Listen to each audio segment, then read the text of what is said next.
Good afternoon, students. Now, today I will teach you Civics Lesson 1 Power Sharing. ठीक है बेटा, power sharing. अब सबसे पहले तो आपको ये आना चाहिए कि पावर शेयरिंग क्या है. ठीक है, तो इसका हम आपको बता रहे हैं कि पावर शेयरिंग क्या है.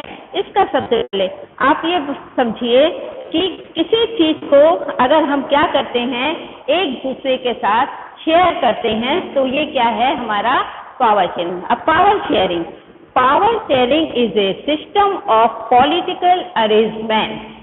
Okay, listen carefully. Power sharing is a system of political arrangement in which power is shared between different power sharing, which power is shared between different organs of government. ठीक है, power sharing is a system of political arrangement in which power is shared between different organs of government, between different levels of government, between different social groups and between political parties, pressure groups and movement. ठीक है, ये है आपका power sharing. ये power sharing किसमें आपका होता है, ये हम आपको बता दिए हैं कि पावर शेयरिंग जो होता है different organs of the government और different levels of the government and different social group, between political parties, pressure group. ये है आपका पावर शेयरिंग. अच्छा, अब पावर शेयरिंग जो है डिफरेंट लेवल्स ऑफ गवर्नमेंट. अब इसको भी आपको समझना है कि डिफरेंट लेवल ऑफ गवर्नमेंट में कैसे, जैसे central government and state government. ठीक है, central government and state government. अब सेंट्रल गवर्नमेंट जो है उसके पास अगर पावर रहेगा तो वो किसके साथ शेयर करेगा, स्टेट गवर्नमेंट के पास. ठीक है, आपको पता होना चाहिए कि हमारे जो सेंट्रल गवर्नमेंट है उसके पास पावर होता है, तो वो अपना कभी कभी बाय चांस इमरजेंसी में स्टेट गवर्नमेंट को भी अपना पावर उसके पास दिया जाता है. इमरजेंसी पावर जैसे कुछ होता है तो उसको ये इंतजार नहीं करना है कि हम सेंट्रल गवर्नमेंट से इसकी अनुमति लें या सेंट्रल गवर्नमेंट को हम इसका सूचना दें, ऐसा नहीं, बल्कि उसको क्या है कि अपने से भी इमरजेंसी में वो उसको शेयर कर सकता, अपने भी उसको इस्तेमाल कर सकता है. और वैसे सेंट्रल गवर्नमेंट तो स्टेट गवर्नमेंट. ठीक है, ये है आपका डिफरेंट लेवल ऑफ गवर्नमेंट. फिर है आपका डिफरेंट ऑर्गेन्स ऑफ गवर्नमेंट. देखिए, ये हो गया डिफरेंट लेवल ऑफ गवर्नमेंट. अब है डिफरेंट ऑर्गेन्स ऑफ गवर्नमेंट. इसमें है जैसे लेजिस्लेचर माने विधान मंडल. ठीक है ना, लेजिस्लेचर विधान मंडल. फिर एग्जीक्यूटिव माने प्रबंधक, एग्जीक्यूटिव प्रबंधक. व्यापार, उद्योग, शासन, प्रशासन से जुड़े वे लोग, जैसे एग्जीक्यूटिव माने क्या है, प्रबंधक, मेन प्रबंधक, व्यवस्थापक. तो वो किससे जुड़े लोग इसमें रहेंगे, शासन, प्रशासन, व्यापार, उद्योग से ये जुड़े लोग जो कार्य करते हैं, प्रबंधक या संचालन करते हैं, वो इसमें आते हैं. किसमें, डिफरेंट लेवल ऑफ गवर्नमेंट में. Okay, now judiciary. और कौन है, जुडिशियरी यानी न्यायपालिका. ठीक है, न्याय से रिलेटेड कोई भी पावर है इसमें शेयर किया जाता है. उसके बाद आपका आता है सोशल ग्रुप. क्या आता है, social group. Such as reservation is government job. Social groups में क्या है, एग्जाम्पल जैसे आपको बता रहे हैं, reservation in government job, reservation in government job for OBC SC, ST. ये आपने देखा है कि क्या होता है, ये भी एक पावर शेयर किया जाता है आपका किसमें, सोशल ग्रुप में. अब सोशल ग्रुप में ये होता है कि इनको एक विशेष पावर दिया जाता है कि वो SC, ST और OBC को ये आरक्षण वाला जो है आपने देखा है इनको आरक्षण दिया जाता है, रिजर्वेशन इनका अलग रखा जाता है, इनको उस कैटेगरी में रखा जाता है कि इनको अलग से ये सब की सुविधा दी जाए। तो ये आपका सोशल ग्रुप, ठीक है, ये आपका सोशल ग्रुप में ये आएगा। तो ये आपका पावर शेयर, ये हम आपको इंट्रोडक्शन करवा रहे हैं, इसका ये बता रहे हैं कि व्हाट इज पावर शेयरिंग। अगर आप सबसे पहले यही समझोगे कि पावर शेयरिंग क्या है, तभी तो आप आगे पढ़ सकते हो ना बच्चे। तो ये है कि पावर शेयरिंग यही है, ठीक है। जैसे हम देखिए, कई हमने आपसे बताया, हमारे जैसे कई आपको बता रहे हैं पावर शेयर करते हैं, जैसे एक कंट्री से दूसरे कंट्री में भी, एक स्टेट गवर्नमेंट और सेंट्रल गवर्नमेंट या स्टेट टू स्टेट, ऐसे भी हम पावर शेयर कर सकते हैं। अब इसी समय जो आपका रिसेंटली अभी आपका चल रहा है कोविड-19, इसी में देखिए क्या है, हमने एक स्टेट से दूसरे स्टेट को क्या मुहैया करवाया, ऑक्सीजन सिलेंडर, वैक्सीन, ये सब और भी कई सुविधाएं। हम जब देखते हैं एक जगह ज़्यादा है तो उसको हम दूसरे स्टेट से शेयर करते हैं, या सेंट्रल गवर्नमेंट जब देखता है कि एक जगह चीज़ें ज़्यादा है दूसरी जगह नहीं है तो उसको शेयर करना पड़ता है, ठीक है। वैसे ही कंट्री टू कंट्री है ना, जैसे हमारे यहाँ पे जब वैक्सीनेशन हो रहा था तो कई जो वैक्सीन हमारे जो हैं बहुत ज़्यादा ज़रूरत पड़ी हमको, तो इसके लिए हमने किससे पावर शेयर किया, अमेरिका से, रूस से, ब्रिटेन से, है ना, कई देशों से, और उन्होंने हमारे साथ पावर किया, उन्होंने दिया भी है, ठीक है ना। तो और इसी तरह उनको भी हमने दिया, हमारे भारत ने भी उनको दिया, पावर शेयर किया, कई चीज़ें उनको भी, हमारे यहाँ से भी कई वैक्सीन वहाँ पे गए, उनको दिया गया।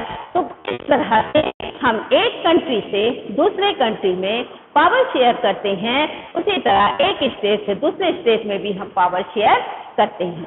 तो ये है आपका, अब अच्छे से समझ में आया, आई होप आपको अच्छे से समझ में आ गया कि what is power sharing. Okay बेटा, अच्छा, फर्स्ट टॉपिक इसका है Belgium and Sri Lanka. Belgium and Sri Lanka first topic. अब देखिए, Belgium is a small country in Europe. Europe में बेल्जियम क्या है, एक छोटा सा कंट्री है, छोटा सा देश है। Smaller in area than the state of Haryana. क्या है, स्टेट ऑफ हरियाणा से ये क्या है, जो है छोटा है। It has borders with France, the Netherlands, Germany and Luxembourg.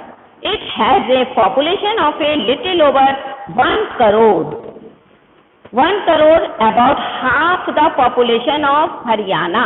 देखिए क्या बता रहे हैं, बेल्जियम में जो आपका पॉपुलेशन है वो 1 करोड़ है, और about the half population of Haryana, Haryana का आधा समझिए। The ethnic composition of this small country is very complex. Now, what is ethnic? है ना, अब ethnic क्या है, a social, ethnic क्या है, a social division based on shared culture. Ethnic जैसे विभिन्न जो लोग होते हैं, विभिन्न भाषा के लोग होते हैं, विभिन्न तरह के लोग होते हैं, उनको जो कल्चर है, उनकी संस्कृति जो है वो आपस में हम कैसे शेयर करते हैं, ये एथनिक, ठीक है, विभिन्न प्रकार के लोग। People belonging to the same group because of similarities of physical type और of the culture of both. They need not always have the same religion or nationality. अब ये जरूरी नहीं है एथनिक में कि वो सेम नेशनलिटी के हो या सेम कल्चर के हो, ठीक है। ये एथनिक मीन्स यही है जो विभिन्न प्रकार के लोग होते हैं, कई भाषा के लोग होते हैं, वो एक दूसरे के साथ अपना भाषा कल्चर को शेयर करते हैं, लैंग्वेज और कल्चर, और इन सबको फूड भी हो गया, इन सबको शेयर करते हैं। तो ये है आपका ethnic. Okay, understood. Now of the country's total population 59% lives in the Flemish region and speak Dutch language. अब देखिए क्या है, 59% जो है वो फ्लेमिश रीजन में रहते हैं और क्या बोलते हैं, डच लैंग्वेज। कितने परसेंट, 59%। क्या बोलते हैं, डच बोलते हैं। और another 40% people live in the Wallonia region and speak French. और 49% पीपल जो है वो कहाँ रहते हैं, वेलोनिया में रहते हैं और क्या बोलते हैं, फ्रेंच बोलते हैं। ठीक है। Remaining 1% of the Belgium speak German, और जिसमें केवल 8%, यानी आप देखिए क्या है, बेल्जियम में डच स्पीकिंग जो है लोग ज्यादा हैं और फ्रेंच स्पीकिंग थोड़ा उससे कम है, लेकिन जर्मन स्पीकिंग ओनली 1%। ठीक है, ओनली 1% है। In the capital city Brussels 80% people speak French while 20% are Dutch speaking. अब इसी तरह देखिए, अगर हम इस लेवल पर देखें, जैसे कंट्री लेवल पर देखें, तो कंट्री लेवल पे जो है ब्रुसेल में, और ब्रुसेल क्या है, कैपिटल सिटी है किसका, बेल्जियम का। ठीक है, बेल्जियम का कैपिटल सिटी ब्रुसेल में क्या है, 80% लोग क्या बोलते हैं, फ्रेंच बोलते हैं और 20% डच बोलते हैं। अब ये देखिए, कंट्री उसमें इनकी क्या है, मेजॉरिटी है और कैपिटल रूप में इसकी माइनॉरिटी है। ठीक है, तो इस तरह से इनका हम देखते हैं कि कैसे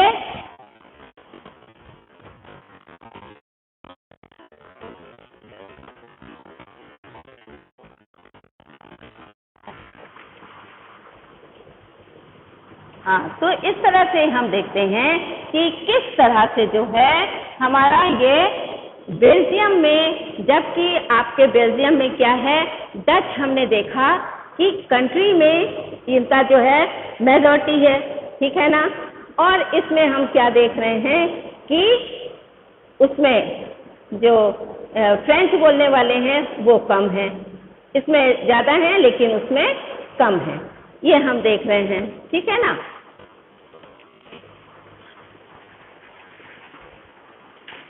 20% are Dutch speaking, 80% people speak French while 20% are Dutch. The minority French speaking community was relatively rich and powerful. अब माइनॉरिटी में आप देखिएगा कि French speaking community was relatively rich. ठीक है ना, रिच हैं ये और पावरफुल हैं। This was resented by the Dutch speaking community. अब ये चीज जो है डच स्पीकिंग, डिसेंडेड माने बुरा लगना, खराब लगना। अब ये चीज जो है इनको डच स्पीकिंग को खराब लगा कि हमारा यहाँ पे माइनॉरिटी हो गया, इनकी माइनॉरिटी है जबकि उनका उसमें कंट्री उसमें इनका वो था ज्यादा था, लेकिन कैपिटल रूप में इनका कम हो गया। Who got the benefit of economic development and education much later? This was descended by the Dutch-speaking community who got the benefit of economic development and the education much better. जबकि इनको ये बुरा लगा डच स्पीकिंग कम्युनिटी को, जिन्होंने ये benefit लिया हुआ था, ये इन्होंने फायदा लिया हुआ था किसके लिए, कि एजुकेशन और इकोनॉमिक डेवलपमेंट में, यानी आर्थिक उन्नति में इन्होंने इसको माने अच्छा वो लिया था। लेकिन अब इसमें आइए देख रहे हैं कि इसमें तो कैपिटल रूप से जो है इनकी जो स्ट्रेंथ है ये कम हो गई है। This led to tension between the Dutch speaking and French speaking communities during the 1950s and 1960s. अब देखिए, अब ये दोनों में टेंशन हो गया, किसमें, डच स्पीकिंग में और फ्रेंच स्पीकिंग कम्युनिटीज में। क्या है, इनमें एक टेंशन हो गया कि ये किस तरह से इनका माइनॉरिटी और मेजॉरिटी होता जा रहा है। The tension between the two communities was more acute in Brussels. Brussels presented A special problem. The Dutch speaking people constituted a majority in the country but minority in the capital. अब Dutch के साथ यही हुआ कि क्या हो रहा है कि कंट्री रूप में तो इनका मेजॉरिटी है लेकिन कैपिटल रूप में इनका माइनॉरिटी है। Let us compare this to the situation in another country. ये तो मैंने बेल्जियम का देखा है ना बेटा, कि बेल्जियम में किस तरह से एक जगह से दूसरे जगह कैसे इनका जो है कम होता जा रहा है। कंट्री में इनका डच स्पीकिंग ज़्यादा है और कैपिटल में इनकी माइनॉरिटी है। अब यही स्थिति हम दूसरी जगह देखते हैं, श्रीलंका। कौन सा आया? Sri Lanka. Sri Lanka is an island nation just a few kilometres off the southern area, southern coast of the Tamil Nadu. अब श्रीलंका क्या है? एक आइलैंड है या द्वीप है, ठीक है ना। और जहाँ जो क्या है, कितने kilometre? Just a few kilometres off the southern coast, यानी दक्षिणी समुद्री तट, ठीक है, से तमिलनाडु से इतने दूरी पर है। It has about 2 crore people. अब देखिए, श्रीलंका में कम से कम 2 करोड़ लोग रहते हैं। ये इन्होंने बताया है कि it has about 2 crore people, about the same in Haryana, यानी हरियाणा में, अब याद कीजिए आप बेल्जियम का, बेल्जियम में हरियाणा का आधा, यानी हरियाणा में 2 करोड़ हैं तो बेल्जियम में 1 करोड़ है, और श्रीलंका में भी 2 करोड़ है तो हरियाणा में भी 2 करोड़, यानी इनकी दोनों की एक है, इक्वल है। हरियाणा और श्रीलंका की जो पॉपुलेशन लेवल है वो इक्वल है, ठीक है ना। Like other Nations in the south Asia region, ऐसा ही साउथ एशिया में भी है। Sri Lanka has a diverse population, diverse माने विभिन्न प्रकार के, ठीक है, विभिन्न प्रकार के।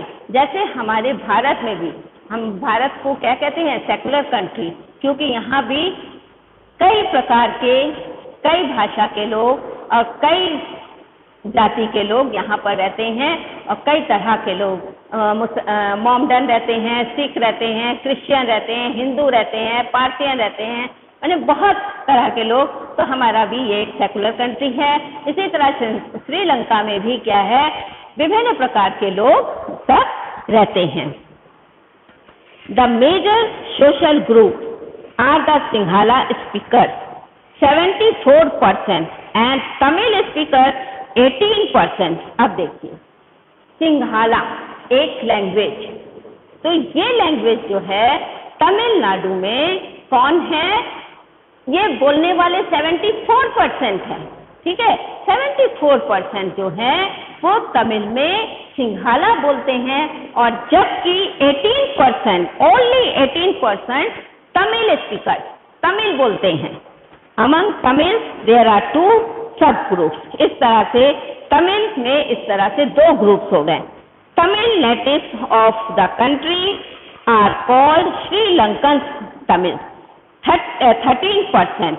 अब देखिए, तमिल में जो रहते हैं लोग, श्रीलंका में जो तमिल के लोग रहते हैं, उनकी नेटिव कंट्री है तो उनको कहलाते हैं वो श्रीलंकन तमिल।